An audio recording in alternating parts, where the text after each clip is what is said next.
Riflette sul presente il Vescovo celebrando messa a Santo Stefano del Ponte per la festa del Carmine. Abbiamo bisogno di fraternità, spiega, un dono che rischia di andare perduto a causa di egoismi e interessi. Eppure dice siamo figli dello stesso Padre, siamo tutti fratelli.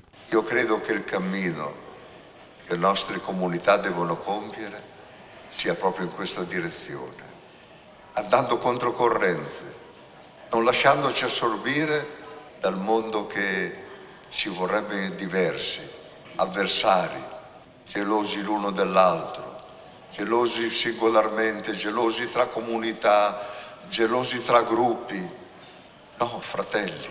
Il tema è stato affrontato durante la novena, perché, ha chiesto il parroco, la parola prossimo è diventato un termine indecente. Abbiamo cercato di capire cosa vuol dire per noi un Dio che si è fatto così prossimo da entrare dentro il mistero di una donna, dentro il ventre della Madre di Dio, che dice all'uomo non vivere la solitudine, ma diventa capace di accogliere una prossimità. Lì troverai qualcosa di più grande del tuo io, un po' asfittico e a volte deprimente.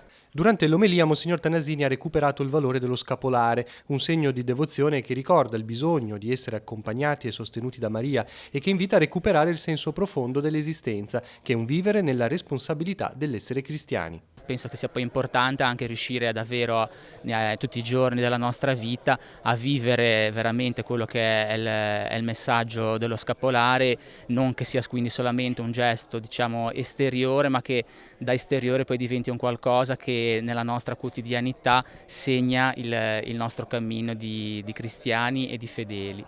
Dopo la messa, la processione ha attraversato la città sino alla Basilica di Santa Maria di Nazareth. La comunità di Santo Stefano del Ponte vive 2 anniversari importanti, i 100 anni dall'incoronazione di Nostra Signora del Carmelo e il 400° dall'inizio della devozione alla Madonna del Carmine che si celebrerà nel 2020.